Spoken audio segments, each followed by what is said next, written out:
Hey mga Mare, gusto ko nga lang i-share sa inyo ang intense na laban kagabi sa pagitan ng TNT Tropang Giga versus Rain or Shine Elastic Painters. At naka-yellow t-shirt nga ako ngayon para ipakita ang support para sa TNT Tropang Giga. Dito palagi na napang game Mare sa Rizal Memorial Coliseum, katabi lang din siya ng Ninoy Stadium. At nabutan nga namin na nag-warm up na dito ang Token Text. Ang makakalaban nga nila Mare ay ang Rain or Shine Elastic Painters. At sobrang napakahalaga nga ng game na to dahil kapag nanalo ang TNT ay wala nang Game 3 na magaganap. Pasok na ang TNT sa semis kapag nanalo sila. At sobrang happy ko nga ngayong araw na to dahil binigyan nga ako ng worn jersey ni Idol Kelly Williams. At nag-umpisa na nga ang first quarter at pinangunahan nga agad yun ang shoot ni Gian Mamuya. At under 6 minutes na nga lang ang natitirang oras sa first quarter na nagkaroon ng unang field goal ng Token Text. Puro free throw yung nagawa nila. Habang sa side naman ng Rain or Shine, back-to-back tres naman ang nagawa dyan ni Jonard Clarito.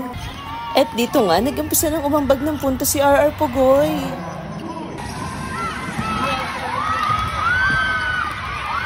Dito nga, nag-turnover ang TNT, kaya nagresulta ito sa isang transition 3-point ni Karakut. At nakaambag na nga rin dito ng point si Idol Kim Aurin sa kanyang baseline drive na may kasama pang foul. At ang ganda nga ng play ng TNT dito. Kick out pa, sabay swing pass at tinira nga dyan ng tres ni Idol Jason Castro. At dito nga, may nakakapanlumong nangyari. Aksidenteng na-injured si PGR sa banggaan nila ni Andre Karakut.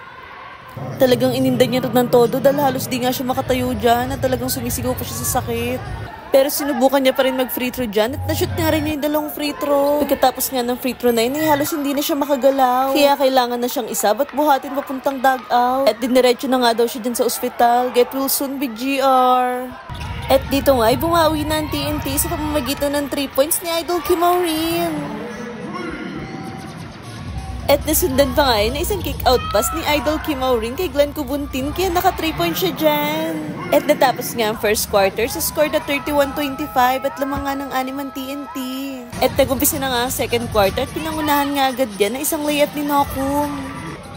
At dito nga, nakabawi ng dribble drive play si RR Pugoy at Glenn Kubuntin kaya nakatrash siya dyan.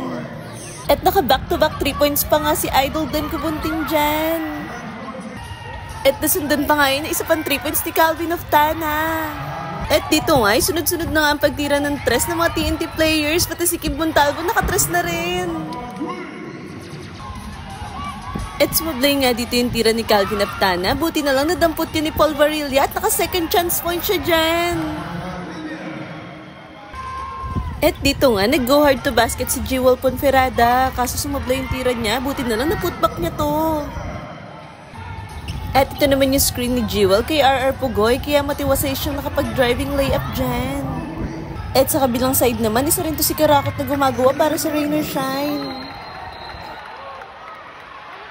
At dito nga, pinostihan ni Kim Montalvo si Andre Karakut, dati niyang teammate yan sa Lasal. At ito naman yung napakagandang step back bank shot ni Calvin Oftana. At nag-step back 3 na nga rin dito si Idol RR Pugoy. At natapos nga ang second quarter sa score na 64-62 lamang nga ng dalawang TNT. At habang halftime nga, pinuntahan ko rin dito yung mga loyal fans din ng TNT. At sinimulan nga agad ni RR Pugoy ang third quarter ng isang corner 3-point shot. At parang nag-agawan buko pa nga dito si Jonard Clarito at si Jewel Ponferrada. Nagpagulong-gulong pa nga sila dyan dahil sa pag-aagawan sa bola. At ito naman yung fadeaway shot ni RR Pugoy. At inulit na naman dito ni Idol Glenn Kubuntin yung hustle play na ginagawa niya ng Game 1. At ang ganda nga ng drop pass dito ni Kim Aurin para kay Idol Kelly Williams. Foul counted pa nga yan. Dito nga, na-offensive rebound yun ni Nokum. Buti na lang nadepensahan niya ni Idol Kim Aurin. At napakalupit nga ng acrobatic shot dito ni Idol Jason Castro at may kasama pang foul yan.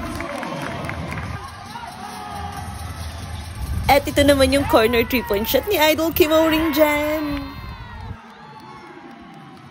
At sinubukan nga dito ni Jason Castro na iwanan ng depensa ni Adrian Nokum at maayos siya nakapag-driving layup dyan. At talagang nag-take over na dito si Idol Jason Castro sa quarter na to. At 3 seconds na nga lang natitira dito sa third quarter. Nakapass break nga dyan ng token tech. Na-block nga yung layup ni Jason Castro. Buti na lang na-putback dyan ni Paul Barilla. Kaya natapos nga ang third quarter sa score na all 95. At nagumpisa na nga ang fourth quarter sa perimeter shot ni Idol Kim Maureen. At nasundan nga na isang 3-point shot pa ni Calvin Oftana. At ito naman yung biglaang pull-up jumper ni Idol RR Pugoy. Signature shot niya yan.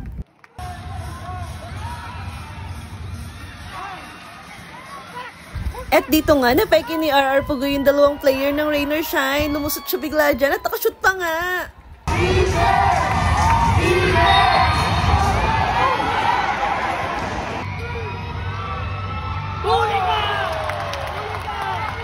At nakapuntos nga dito sa transition si Idol Gan Kubuntin galing sa basa ni Idol Jason Castro.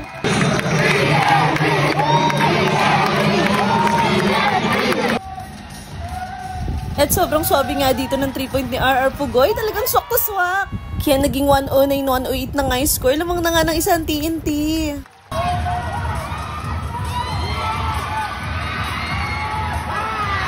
At dyan nga, hype na hype kami sa follow-up dunk na ginawa na to ni Idol Kelly. Kaso nga lang, after ng celebration ng dunk na yun, bigla na lang tumira dito si Clarito ng 3 at na-shoot nga. At wala na nga 2 minutes ang natitira sa fourth quarter at na-turnover pa nga tayo dito na nagresulta sa fast break ng Rain or Shine. At 29 seconds na nga lang natitira sa oras tapos nakashoot pa si Karakot dyan. At dito nga, inubos na lang ang oras at natalo nga ang TNT. At natapos nga ang game sa score na 121-113. Congrats Rain or Shine! Dahil sa pagkapanalo nyo, may do or die game pa sa Miyerkules na gaganapin sa Ninoy Aquino Stadium. At shoutout nga rin pala sa Pugoy family at kay Miss May Requerme Pugoy. Nanunood sila from Talisay, Cebu. God bless you rin po. Salamat sa panonood.